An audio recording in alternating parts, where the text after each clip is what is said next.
Bien, diario de un discípulo, día número 112, que lleva por tema incredulidad, conversión y confesión. Incredulidad, conversión y confesión. Y para ello le voy a dar lectura. Usted me sigue con su vista, por favor. Juan 20, del 24 hasta el 29. ¿Ya está ahí? Dice así la escritura: pero Tomás, uno de los 12, llamado Dídimo, no estaba con ellos cuando Jesús vino. Le dijeron pues los otros discípulos: al Señor hemos visto. Él les dijo: si no vieren en sus manos la señal de los clavos, y metiere mi dedo en el lugar de los clavos, y metiere mi mano en su costado, no creeré. 8 días después estaba otra vez sus discípulos dentro, y con ellos Tomás. Llegó Jesús, estando las puertas cerradas, y se puso en medio y les dijo: paz a vosotros. Luego dijo a Tomás: pon aquí tu dedo, mira mis manos, acerca tu mano y métela en mi costado, y no seas incrédulo, sino creyente. Entonces Tomás respondió y le dijo: Señor mío y Dios mío. Jesús le dijo: porque has visto, Tomás, creíste. Bienaventurados los que no vieron y creyeron. Supongamos que por esta vez, en lugar de compartirles el mensaje de Cristo, hoy estoy ante un salón de 200 personas para exponer una clase de historia universal. Y pensaba en cualquier tema, dije, ¿qué tema ejemplifico? Dije, bueno, vamos a suponer que hoy me toca dar la clase de la batalla de Waterloo, 1815, esa batalla donde Napoleón es derrotado decisivamente, lo destierran, y entonces la monarquía en Francia se restaura. Y termina la sesión, y después de mi excelentísima clase, todos salen satisfechos y creyendo lo que yo les dije. ¿Por qué? Porque la historia así lo documenta. Aunque ninguno de los 200 personas que me escucharon vivieron en la época del siglo XIX. En realidad, si salen del salón de clases creyendo o no creyendo la historia de la batalla de Waterloo, pues no es trascendental en sus vidas. Contrario a este tipo de acontecimientos, a la gente le genera mucho escepticismo hablar de la resurrección de Cristo. Hay quienes piden pruebas porque no vivieron en la época, y las evidencias bíblicas no les son suficientes. Infinidad de gente va a argumentar: si no lo veo, no lo creo. Si no lo puedo tocar, entonces no existe. Y si hay un hecho en el que todo el mundo deberíamos de creer, es este precisamente: la resurrección de Cristo. Porque resulta que no creer en la resurrección sí tiene repercusión para la vida eterna. Nadie puede desechar la historia de la resurrección sin que haya algún tipo de consecuencia. Entonces, incredulidad, conversión y confesión es un proceso por el cual todos los creyentes atravesamos. No hay un solo creyente que no haya dudado jamás. Cuando Moisés era llamado, le puso muchas trabas al Señor. ¿Sabes por qué le puso trabas? Porque no creía en lo que le estaba diciendo. Decía que su hermano era mejor, decía que no le iban a creer. Abraham dudó, porque si no, él se hubiese esperado hasta el tiempo de la promesa, hasta el tiempo en el que Dios le dijo que le iba a dar un hijo. Entonces todos los creyentes atravesamos por la incredulidad, por la conversión y por la confesión. Yo me atrevo a decir que parte de la formación del discípulo es transitar en algún momento por la incredulidad. Todo discípulo que en formación camina en algún momento por la incredulidad. Pero la noticia es esta: que Cristo no te va a dejar en ese estado. Él va a hacer algo al respecto. Amén. Entonces el primer punto es incredulidad. Para ello, por favor, le voy a volver a dar lectura, versículos 24 y 25. Pero Tomás, uno de los 12, llamado Dídimo, no estaba con ellos cuando Jesús vino. Le dijeron pues los otros discípulos: ¿qué crees que al Señor hemos visto? Y él les dijo: yo si no viere en sus manos la señal de los clavos, y metiere mi dedo en el lugar de los clavos, y metiere mi mano en su costado, definitivamente no cree. Recuerden que los 10 discípulos estaban escondidos en un lugar desconocido. No hay datos exactos de dónde estaban. La mayoría de los maestros bíblicos coinciden en que probablemente estaban en el aposento alto, ese lugar donde tomaron y compartieron la última Pascua, la última cena, aquella vez con el Señor Jesucristo, y donde van a aparecer reunidos cuando sea Pentecostés. En Pentecostés ellos van a estar reunidos en el aposento alto. Entonces seguramente estos estaban escondidos en ese lugar. Juan, el discípulo, menciona 3 veces a Tomás en todo su relato. En el capítulo número 11 nos mencionó que Tomás estaba incitando a otros para ir a Jerusalén a morir con Cristo, porque el Señor ya tenía sentencia de muerte y el Señor Jesucristo había muerto Lázaro y dijo: vamos a ver a nuestro amigo Lázaro. Y todo el mundo le empezó a decir: ¿cómo crees? Si te quieren matar. Entonces Tomás valientemente dijo: si él quiere ir, vayamos todos con él, no importa si vamos a tener que morir con él. La segunda vez que aparece Tomás es en el capítulo 14, cuando el Señor Jesucristo le responde a él que Él es el camino, la verdad y la vida. Porque Tomás le dice: ¿cómo vamos a ir a donde tú estás si no sabemos el camino? Y el Señor le dijo: yo soy el camino, la verdad y la vida. Y la tercera vez que va a aparecer Juan en ese libro es esta, porque es el discípulo faltante en la primera aparición de Cristo. Él era apodado Dídimo, él era apodado el gemelo. Seguramente tenía un hermano mellizo, un hermano que era su gemelo. Y evidentemente él no estaba en la primera reunión porque se había separado momentáneamente del grupo. No es que él hubiese salido porque fue a la tienda, porque fue a conseguir comida o porque fue a ver a su mamá. Evidentemente él, por otras razones, se había separado de aquella primera noche de ese grupo. Y era, pensemos así, la forma en que Tomás estaba tratando el duelo en su corazón porque había perdido al maestro. María Magdalena estaba llore y llore y llore y quería irle a poner especias aquel domingo en la tumba del maestro. Los demás estaban recluidos. Tomás decidió apartarse porque era la manera en que él estaba viviendo ese dolor. Todos nosotros, las personas, llevamos y asimilamos el dolor de una manera distinta. No lo llevamos igual. Hay quienes, cuando están pasando dificultades, necesitan estar ocupados para no pensar. Y se ponen a hacer un montón de cosas y se paran bien temprano y empiezan a mover y a hacer aquí, porque si están un minuto tranquilos, les empieza a abordar el desánimo y la tristeza. Pero hay otros que cuando están pasando dolor, no quieren ver ni estar con nadie. Están apartados, están recluidos. No sé de qué forma tú llevas el dolor, si te gusta estar ocupado para no pensar o te gusta tener un tiempo apartado. Podemos entender que Tomás era de este segundo grupo que decidió apartarse un momento, y por esa causa de apartarse se perdió un montón de cosas de la primera reunión. Por no estar, por alejarse, por irse a llorar, a lo mejor por estar quizá molesto, se perdió de un montón de cosas. Se perdió de ver al Señor Jesucristo y se perdió de escuchar la gran comisión. Eso no le benefició para creer. El haberse apartado no le benefició para creer. Aquí nosotros tenemos que darle una aplicación personal. No podemos decir qué menso el Tomás, ¿no? Significa lo siguiente: todos atravesamos momentos de dolor y todos vamos a atravesar momentos de dolor. Ya sea porque las cosas no te están saliendo bien, ya sea que porque tus planes están tomando un rumbo distinto. Pero la mejor decisión no es apartarte del lugar de reunión. Esa no va a ser la mejor decisión.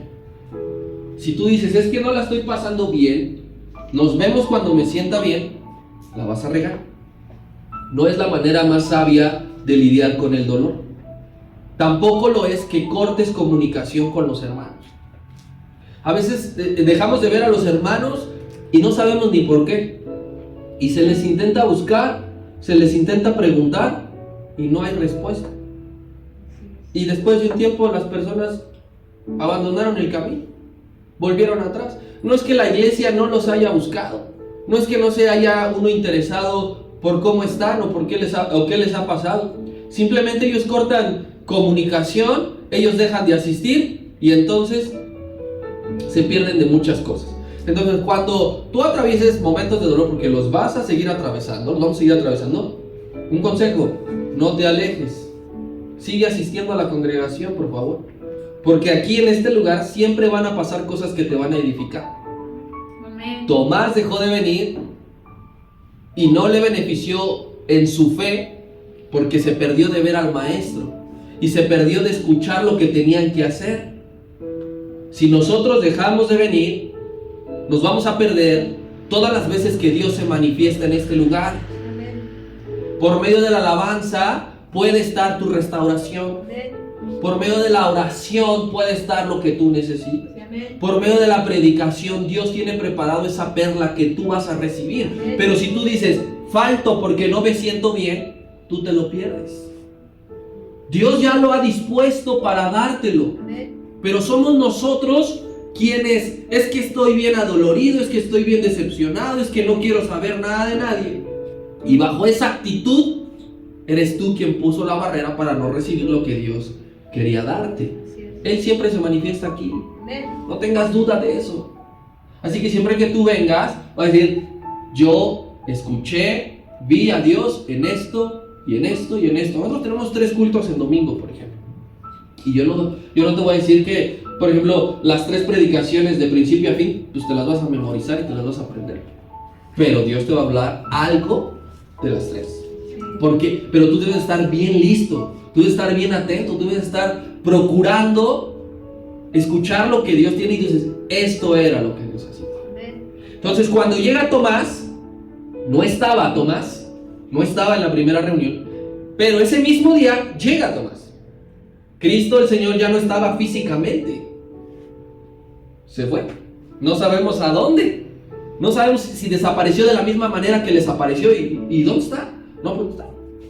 Pero en eso no se enfrascaron los 10 discípulos. ¿Y a dónde se nos fue? Sino se enfrascaron cuando llegó Tomás. Y con entusiasmo los 10 discípulos le dieron la gran noticia.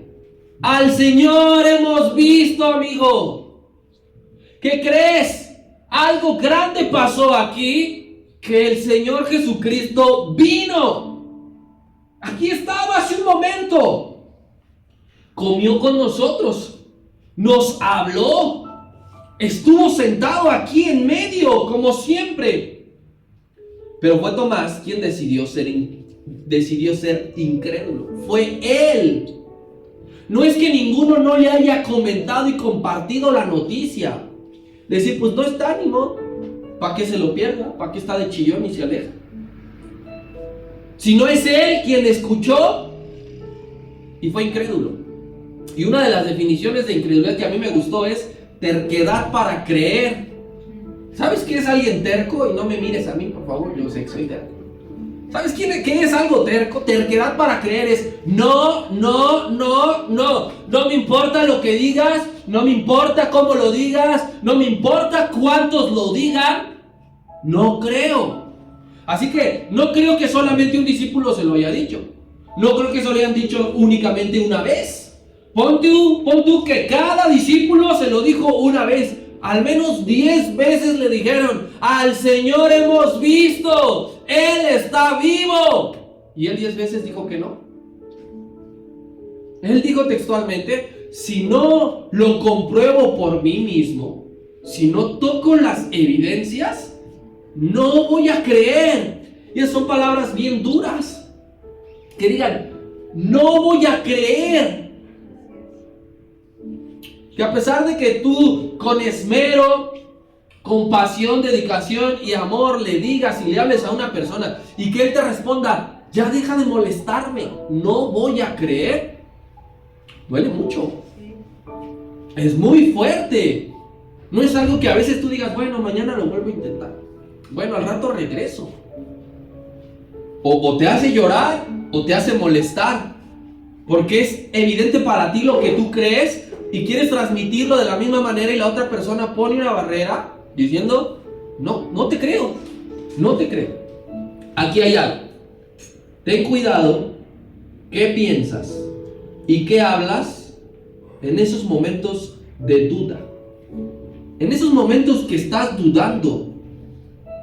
no de lo que yo te estoy diciendo, no del pastor, no de tu líder. Ten cuidado cuando dudes de Dios y qué es lo que hablas y qué es lo que piensas. Tú podrás no ver a Dios, y es verdad, físicamente Dios no está presente aquí, no está como uno de nosotros, pero eso no significa que no esté. No está ante nuestros ojos físicos, pero Dios está aquí y Él conoce perfectamente quién está dudando y quién le está creyendo. Esto no se trata de que, tengo un momento de duda como todos, soy un pecador, me voy a ir al infierno. Esto le estoy diciendo que todos los discípulos vamos a dudar. Pero ten cuidado que cuando estés dudando con tus palabras y tus pensamientos, ¿qué estás expresando?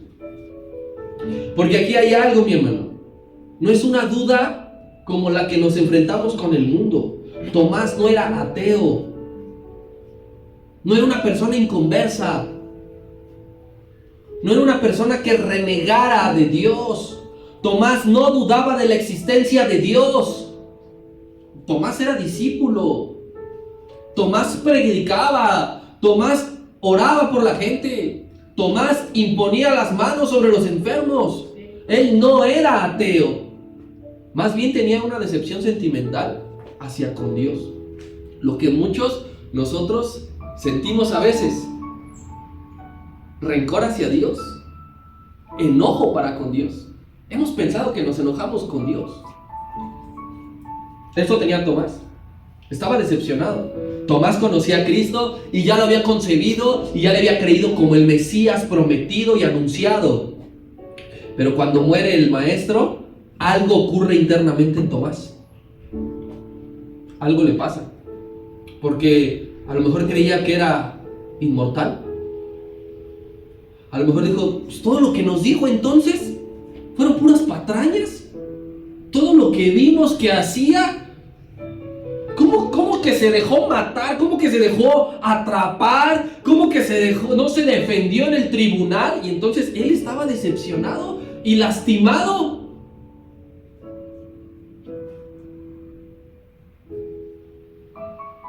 No entendió el plan de salvación.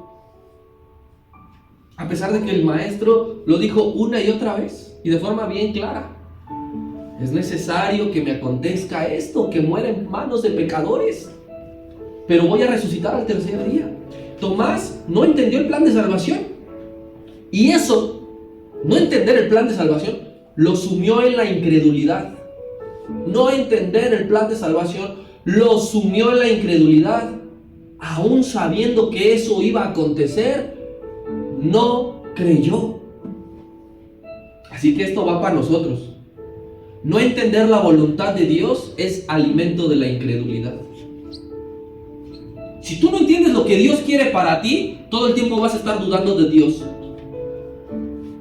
Si a ti no te termina de cerrar, si tú no terminas de creer lo que Dios ha hablado, lo que tiene pensado para ti, solamente estás alimentando la incredulidad.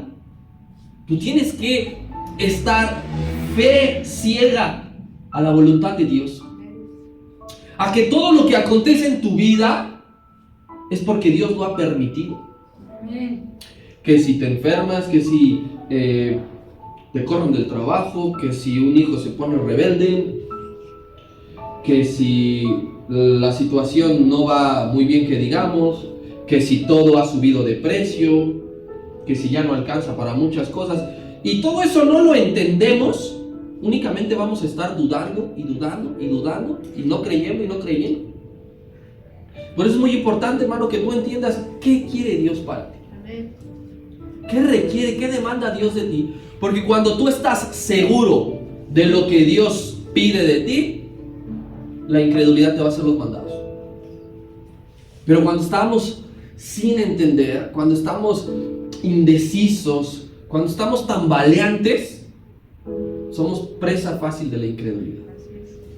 Entonces, aquí hay una pregunta que tiene que tener la respuesta clara. ¿De qué dudaba Tomás? De la resurrección de Cristo. Tomás no dudaba de Dios. Tomás no dudaba de que Cristo era el Hijo de Dios. Tomás dudaba de que Cristo resucitó. ¿Y eso para un discípulo suena ridículo? Pues podríamos pensar que sí. Que alguien después de 3 años dude de que Cristo resucitó, pero nosotros estamos hablando con el diario de lunes, porque ya pasaron 2000 años de eso. Pero para estos 11 era otra cosa, porque tenía 3 días.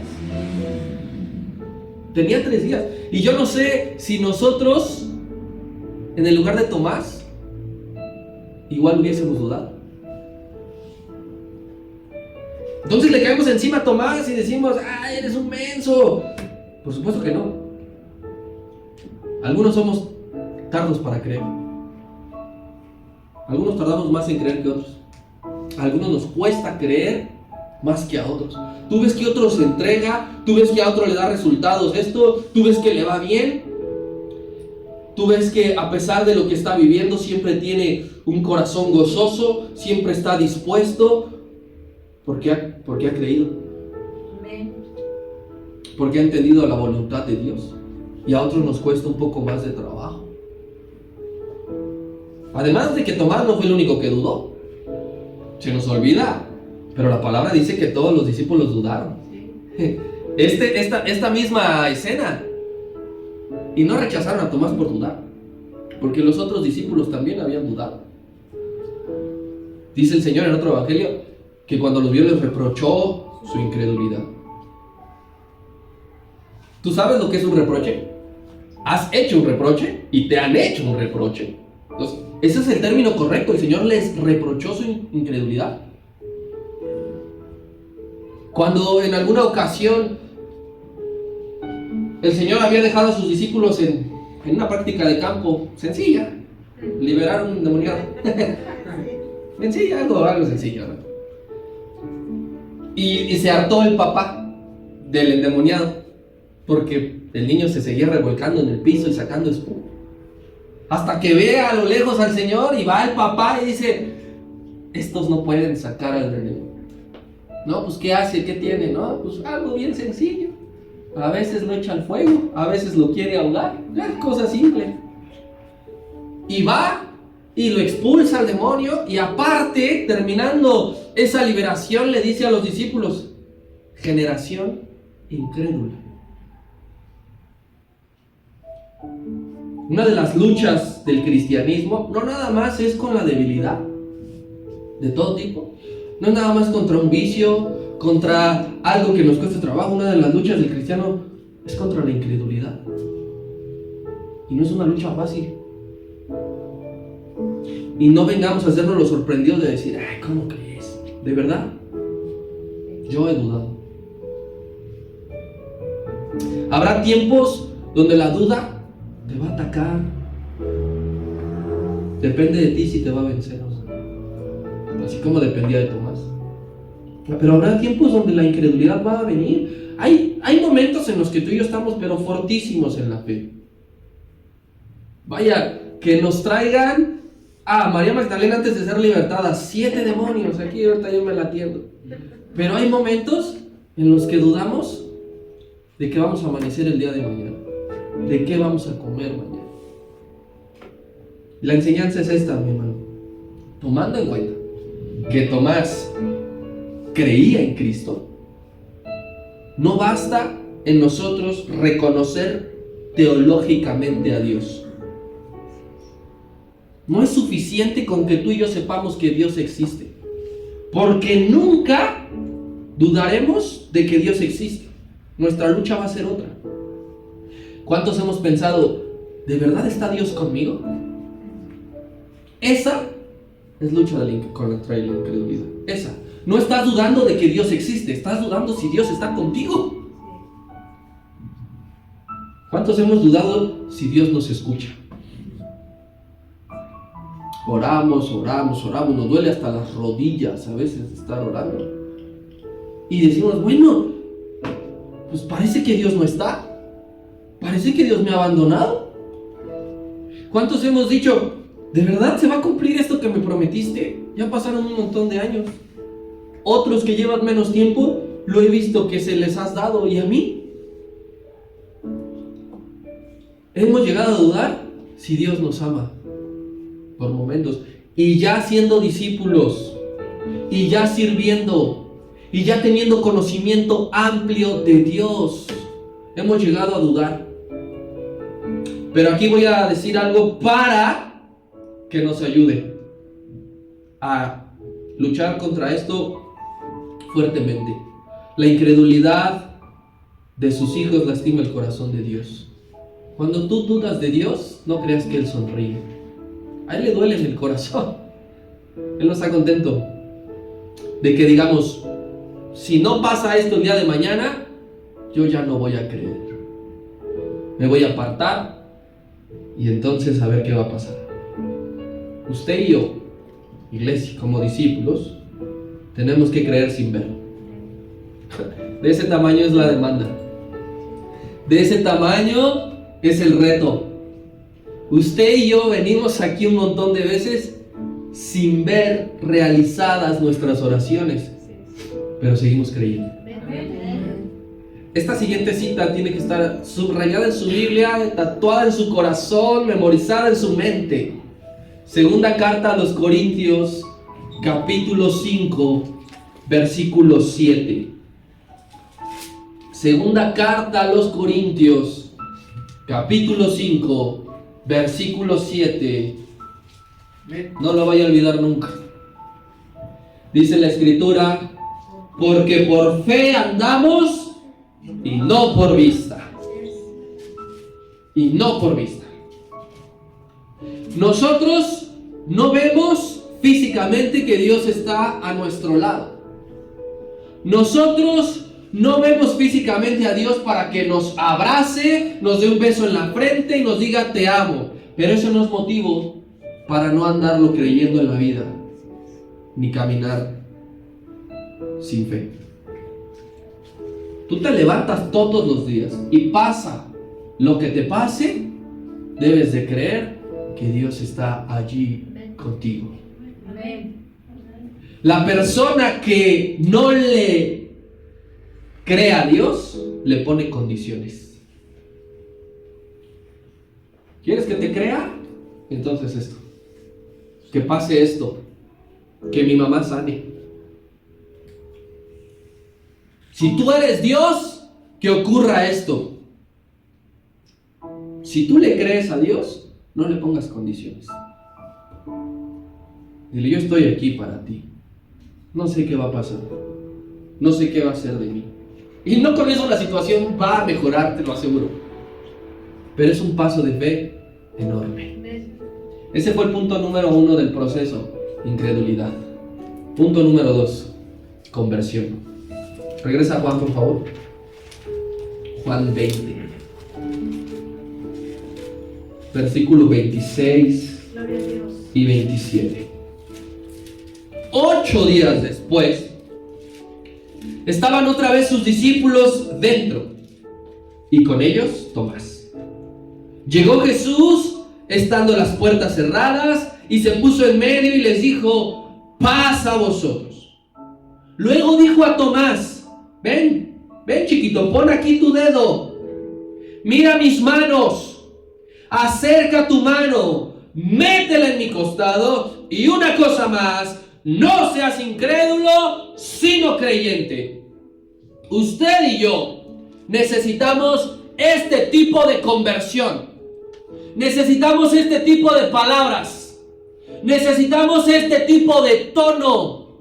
Porque no lo abrazó y acarició su cachete y le dijo: no seas incrédulo, hijo. Cree, por favor. Dice que 8 días después, pasó una semana, ¿vale? De domingo a domingo. No sabemos qué hicieron una semana completa los discípulos y Cristo, porque Cristo desapareció en algún momento de la primera reunión y volvió a aparecer una semana después. Los discípulos no sabemos si se mantuvieron escondidos esa semana completa, si le estuvieron insistiendo a Tomás: cree, el Señor vino, a ver por qué no se aparece ahorita. ¿Por qué no regresa si sabe perfectamente que yo no estaba y que yo necesito verlo? Pero el domingo siguiente vuelve a aparecer el Señor. Y ahora sí, Tomás estaba dentro en la reunión. Ahora sí había ido al culto. Ahora sí estaba allí. Yo quiero que que recuerdes, mi hermano, porque tanto en la primera reunión como en esta segunda, Dios aparece, el Señor Jesucristo aparece. Sin avisar, sin pedir permiso, sin tocar la puerta. Porque Dios es soberano. Y Él va a entrar donde quiere y cuando quiere. No necesita tu permiso. No necesita nuestra invocación para Él aparecerse. Él lo hace. Y ya no lo confunden. ¿Te acuerdas que la primera vez lo confundieron con un fantasma? Ya no lo confunden. Porque hay algo, mi hermano. Otro evangelio dice que les abrió el entendimiento. Cuando Dios te abre el entendimiento, tú identificas claramente a Dios. No es que Dios haya venido disfrazado. Es que el dolor de unos y la duda de otros impiden ver a Dios, pero Dios siempre es el mismo. Pero cuando Dios te abre el entendimiento, tú ves a Dios claramente, porque Él es claro, Él no está jugando. Amén. Él no dice, a ver, encuéntrame. Él no está jugando a las escondidillas. Él aparece y ahora sí sus discípulos lo identifican. ¿Qué significa esta semana de la primera reunión a la siguiente reunión? De domingo a domingo. Hay un tiempo en el que Dios nos deja luchar con la incredulidad. Hay un tiempo en el que Dios te va a dejar que luches con la incredulidad. Y no va a ser un ratito. No va a ser 20 minutos. No va a ser una hora. A este Tomás le dio chance una semana de que se enfrentara con la incredulidad. A ver si doblaba su corazón.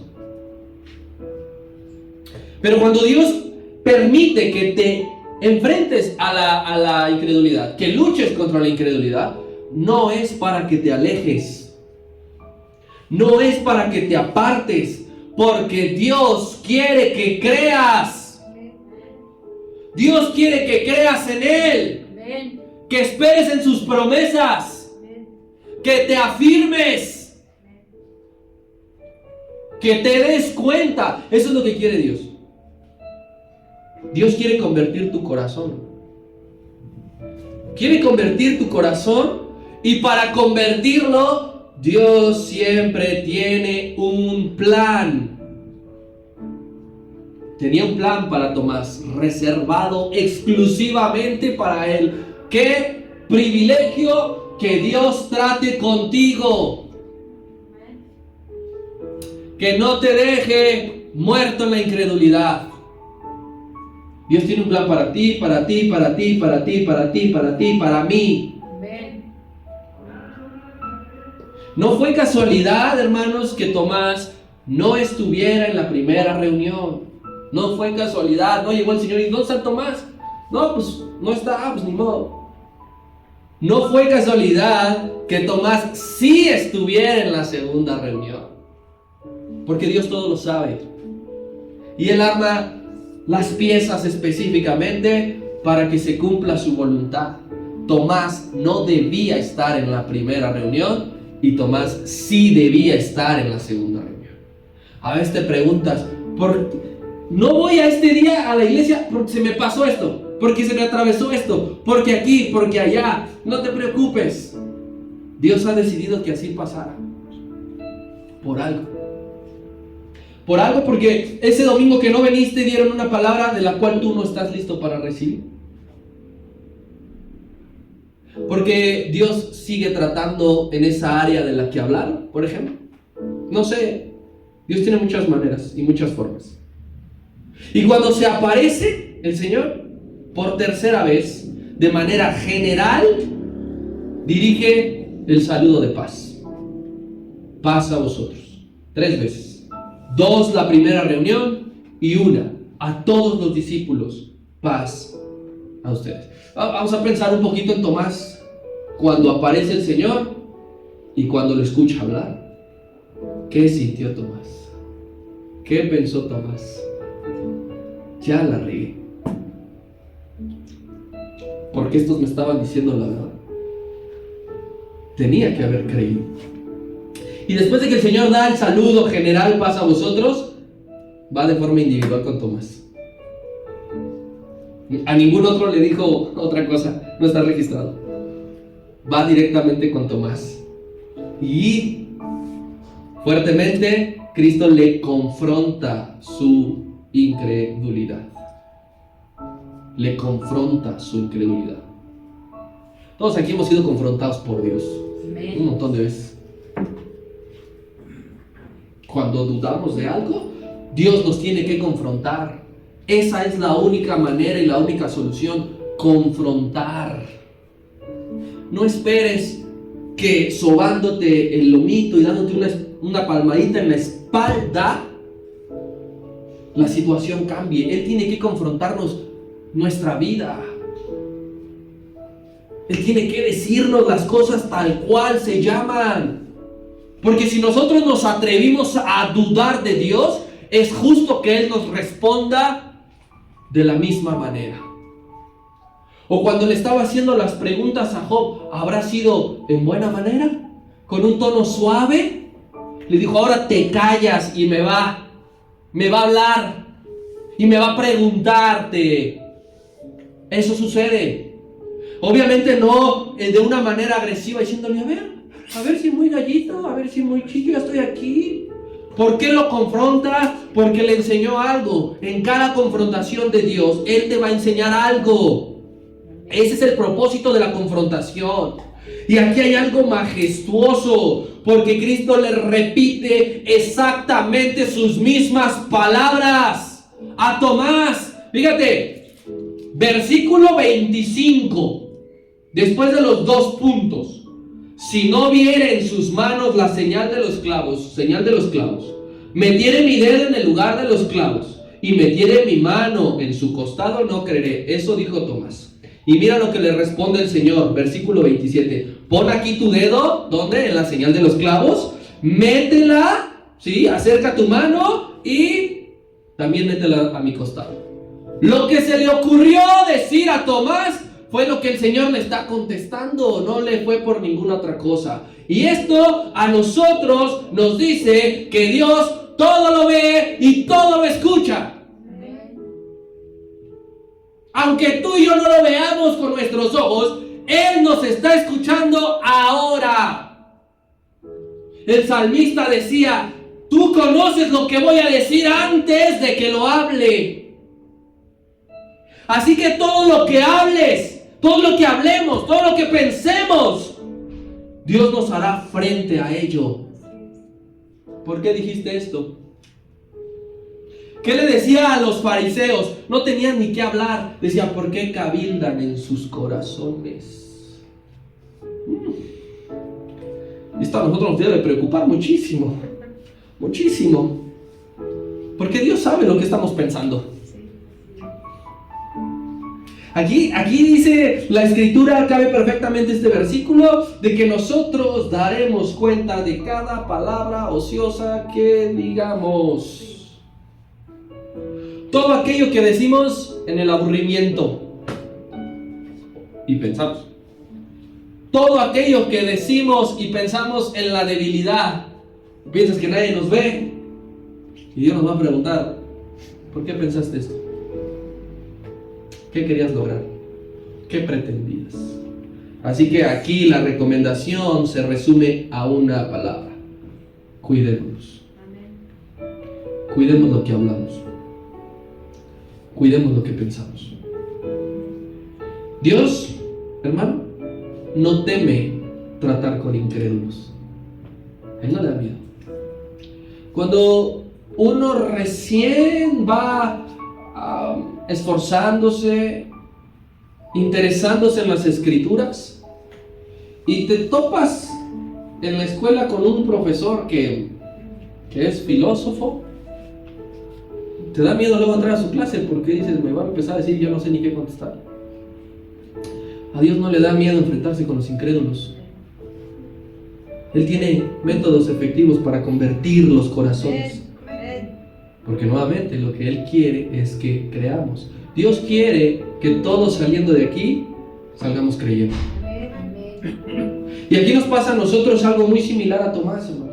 Él dijo, quiero meter mi mano, quiero sentir las marcas de tu cuerpo para creer.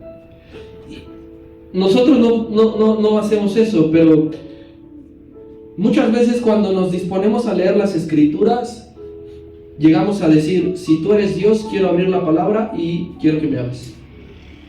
Y quiero que me digas. Y que calmes mi mente y que me des paz. Retamos a Dios. ¿Y qué crees? Cuando terminamos de leer y de escudriñar, Dios nos ama. Él no tiene miedo de que enfrentes tu fe. Él no quiere más bien que tu fe se debilite. Así que te va a mostrar su voluntad, te va a recordar sus promesas, te va a hablar de su amor, porque Él no tiene ningún problema en darte la victoria sobre la incredulidad. Ninguna. Así que cada que abras la palabra, hermano, no es para conocimiento vanaglorioso. Es para que no dejes de creer. Es para que no disminuya tu fe, para que no se apague el fervor en tu corazón. El método que usa Dios siempre son las evidencias y al Espíritu Santo. Eso es lo que siempre usa. La palabra de Dios dice que quien convence es el Espíritu Santo. Y tú dirás, pues es que no está aquí Jesús para poderle tocar. No está. Pero Él inspiró este libro. Y aquí vienen todas las pruebas de su resurrección. Amén.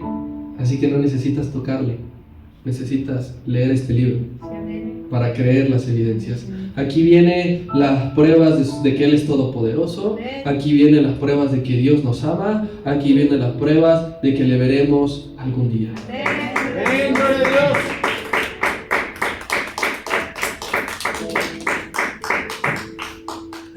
Hay quienes quizá dudan de su salvación.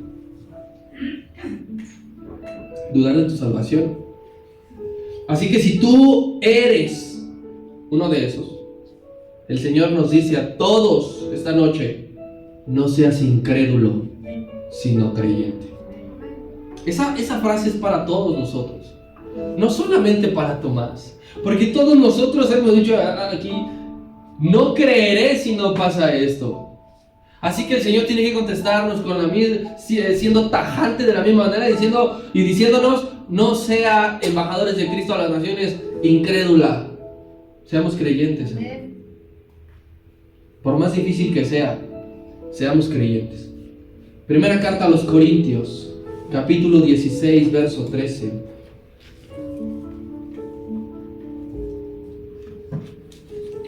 Dice, velad. ¿Estar firmes en qué? En la fe. Portaos varonilmente y ¿qué? Esforzaos. No importa que seas mujer, pórtate varonilmente. Con fuerza, con seguridad, con confianza, con esperanza, con fe. Eso te toca a ti y a mí, no al Señor Jesucristo. Eso le tocaba a Tomás, no al Señor Jesucristo. Así que todos mis hermanos, para que no digamos no creeré si esto, hay que estar firmes. Hay que velar. No te descuides. No abandones tu fe.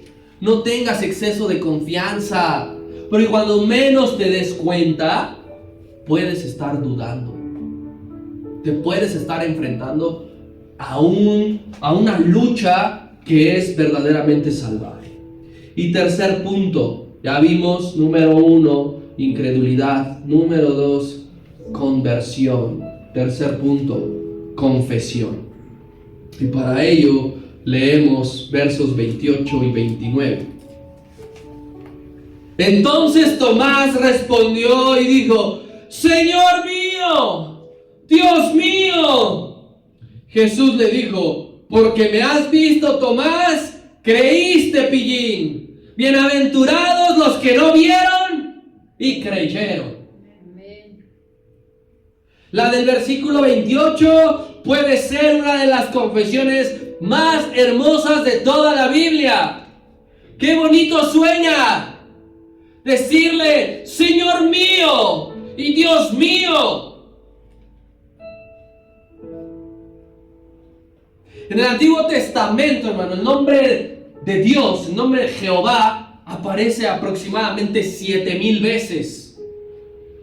Y entonces Tomás, como buen judío, sabiendo que el nombre de Dios es sagrado, que el nombre de Dios no lo toma en vano, él recurre a decirle: mi Señor, mi Dios. No le dice únicamente Señor, no le dice únicamente Dios, se lo apropia, le dice: mío, eres mío. Qué bonito. Es un milagro esto, que del verso 27 al 28 hay una conversión. El más grande milagro no es que la piedra haya sido removida para que Cristo saliera, porque fue removida para que todos entraran. El más grande milagro no es que atravesara 2 veces las paredes para que entrara a ver a los discípulos. El más grande de los milagros es que convierta la incredulidad en fe. Pero es muy sencillo decir la declaración del verso 28 cuando ya lo tienes enfrente y ya lo has tocado. No hay mayor prueba de estimación por parte de nosotros hacia Dios que creer en sus palabras. Esa es la mayor estimación que tú puedes tener para con Dios. No esperes a verle cara a cara delante del trono para creer en Él. Cree en Él aún sin verle.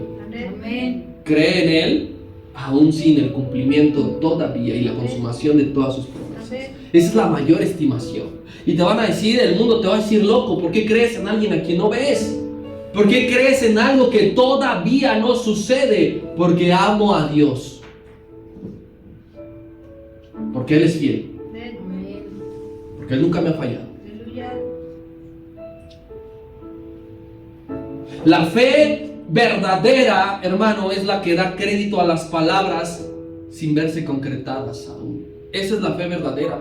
Tú mide tu fe y tú califica tu fe. ¿Qué tanto estoy creyendo? Pues, ¿qué tanto estás creyendo sin ver? Porque todos nos tiene bien identificados el Señor. Él le dijo a los que comieron la multiplicación de los panes: a ustedes me siguen porque les di de comer. Y se los dijo a los 5,000. ¿Y dónde estuvieron esos 5,000 después? ¿Tenía razón el Señor, sí o no? Sí. Así que el Señor sabe si lo estimamos sin verlo, si le amamos, si creemos en sus palabras. Y eso, mi hermano, es glorioso y grandioso si así es. Si Él dice: en esta iglesia justo ahora su corazón está pasando de incredulidad a fe, porque saliendo de aquí van a ir con una fe ciega. Hay que tener una fe ciega en Dios. Otro texto, otro versículo que tiene que estar pero subrayadísimo y aprendidísimo e identificadísimo. Hebreos 11:1.